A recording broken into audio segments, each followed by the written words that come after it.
Hey, welcome to the show from under the Fedora.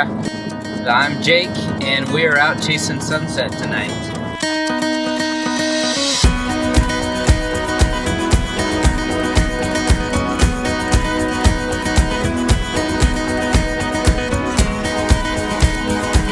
We got some good indicators on sunset WX, and more importantly than that, looking up at the sky, it looks like it could be a fantastic sky show tonight.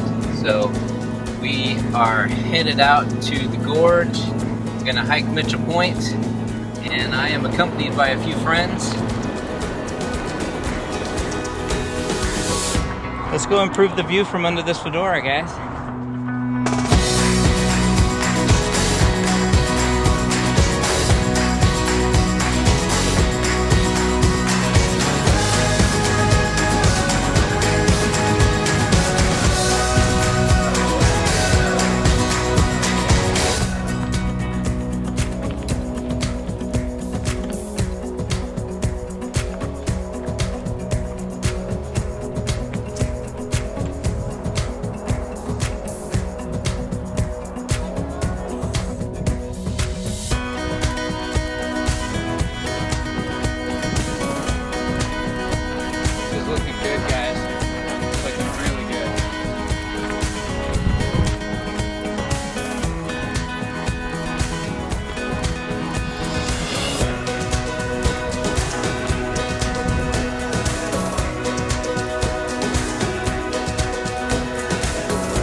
First get my tripod leveled so I can do panoramas if I want to. Let's start, well, let's see what this looks like. That's not the lens. Try my 28-75. We don't need a filter because the sun's already down. I mean, it's not officially down, but from where we're standing, the sun is out of view. So,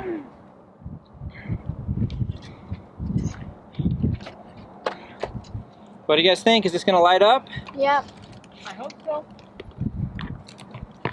Yes.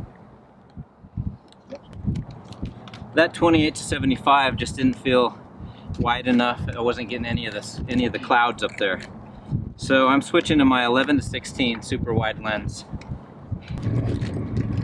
So I always close the pack because you never know when the light's going to surprise me and I'll grab the pack and take off, and I don't want to drop lenses down this cliff.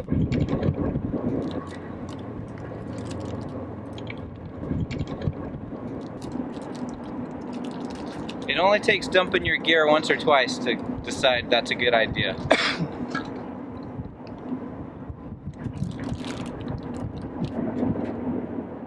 All right.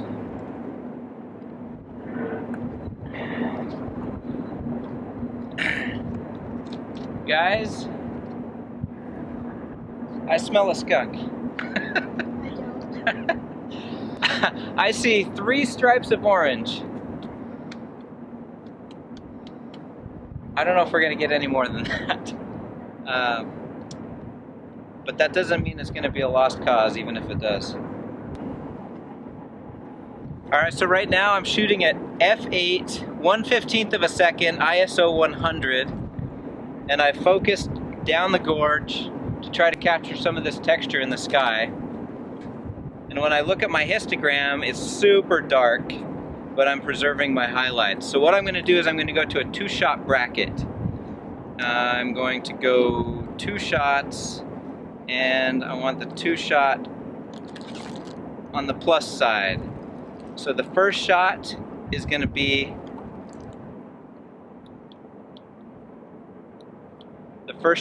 how I'm setting it, and the next shot will be 2 stops brighter. So the first shot, and then the second shot. So if I look at this, the first shot is fairly dark, preserving all the highlights in the sky, and the second shot is a lot brighter, and it opens up these shadows quite a bit more. If I look at the histogram, I'm totally blown out on the highlights, but I'm preserving the shadows on the left side of the histogram. And I think I'd like to go one more stop open on that. So I'm gonna go 3 stops.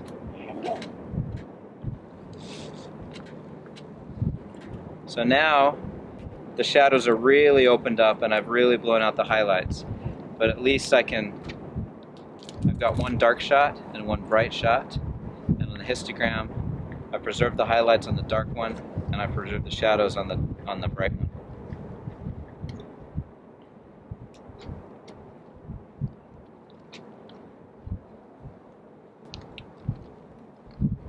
Well, it looks like the clouds on the horizon swallow the sunlight. There's a little bit of pink out there. Just a little. We probably should have been here, what, 15 minutes earlier? Probably. And then we could have got some of that earlier texture that we saw with the lenticular clouds. The lenticular clouds were lit up. But right now it's just the high clouds that have got color.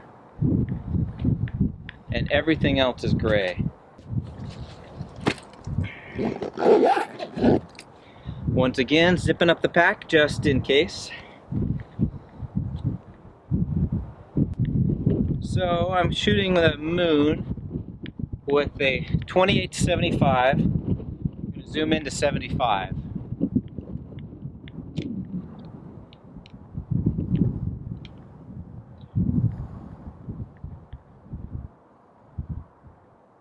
That works if I'm shooting vertical like this. And so I can get, because the tripod's on slightly uneven ground, it hasn't settled out. That leg wants to be in a different place than it's in. There we go. There, now it's a little more stable. Because I'm shooting vertical, I can get the moon and the tree line and that lenticular cloud in there, in the frame. Definitely shooting manual focus, and I'm going to zoom right in on the moon.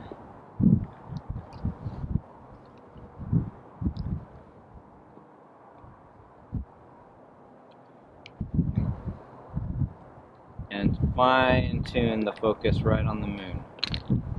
And then I'm going to set my highlights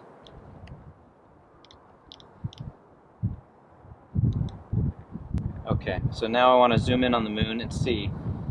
It's tough when the moon it's tough when the moon's in your frame because it wants to overexpose compared to everything else. So to shoot the moon correctly, you need to pretty much underexpose everything except the moon.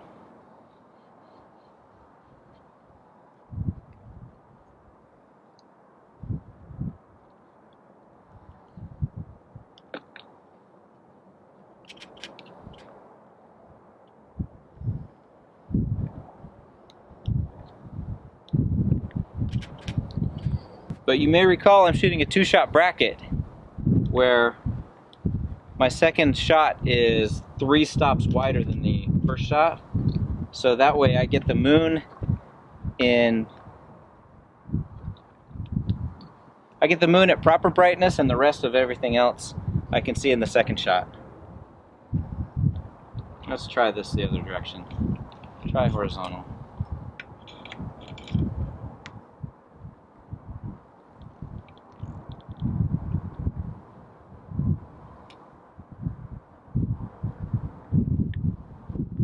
There we go.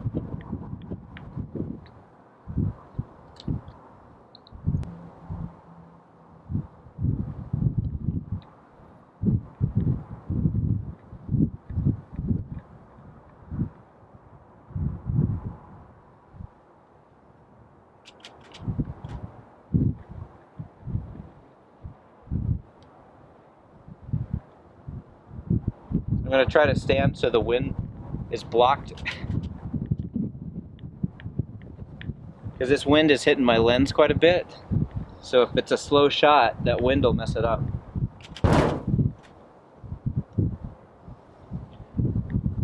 Hey, look, the sky's turning gold. All right.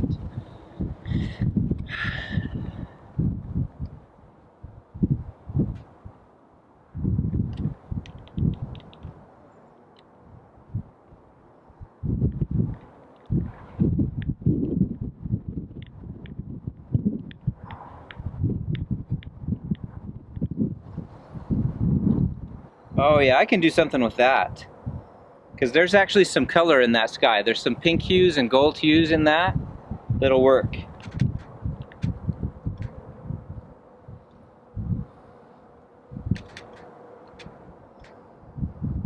Okay, now I'm going to go back wide again.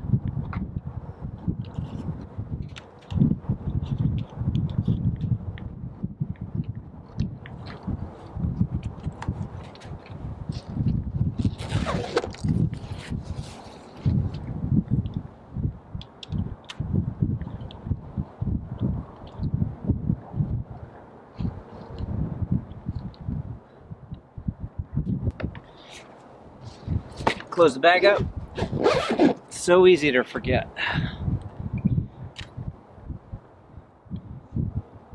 Oh yeah, this'll work.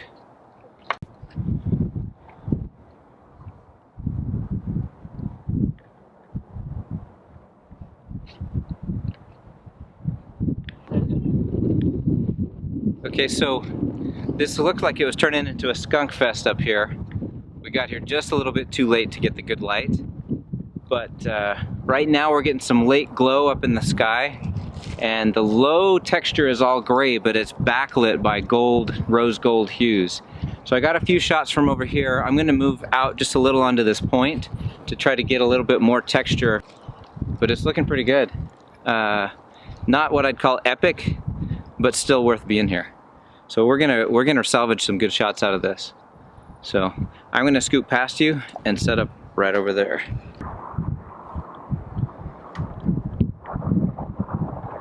I'm just a silhouette now, right?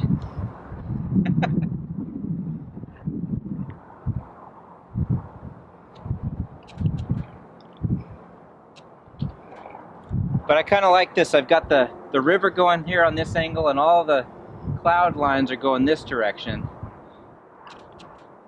It works really nicely.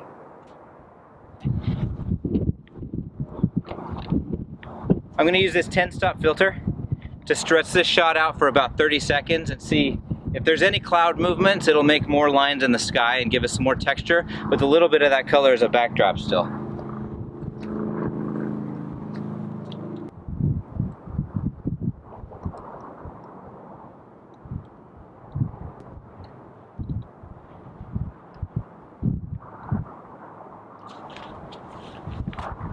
We're burning light, but my camera I can tell is loose, and for a 1-minute shot it's got to be tighter than that or it's going to rattle around.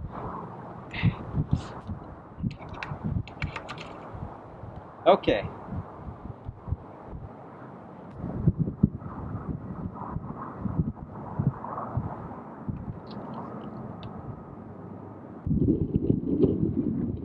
Okay, so that last shot looked pretty good.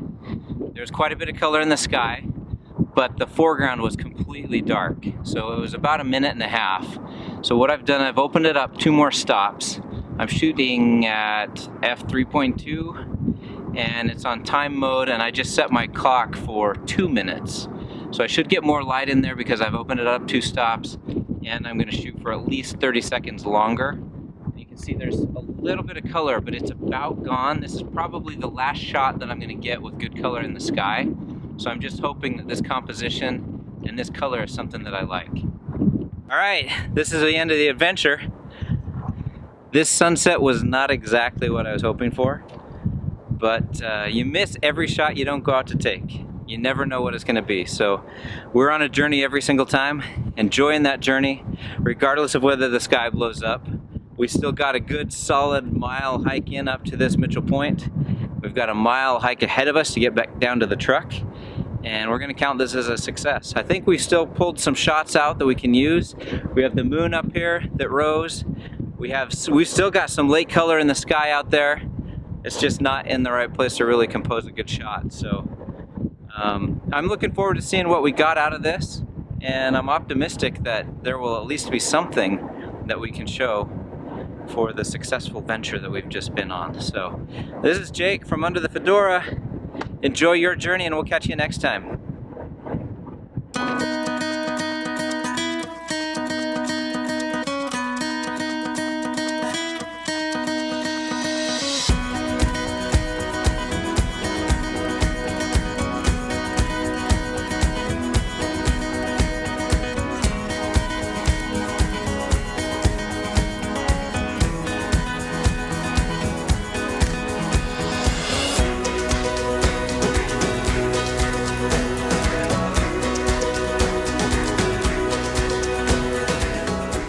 Alright, so if you like this video and you like the quality of this video, check out Steve Oliver Photography on Instagram.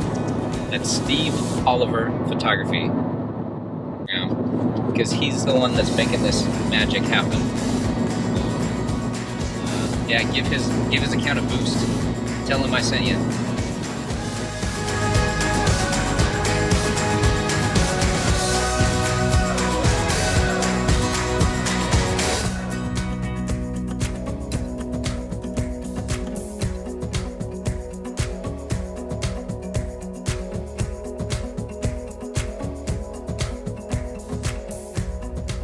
Yeah, what's a skunk?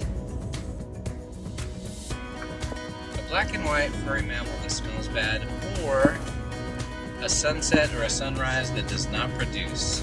Sunset WX says that you can see my reflection in my phone. And he does videography for the, what does he do? What's his actual job? You don't know? Well, he's gonna be watching this. You don't know? Okay. And there's no caboose. What kind of a world do we live in where there's no caboose? Sage advice from Jake. Anything else, guys? Alright, well, GoPro, stop video.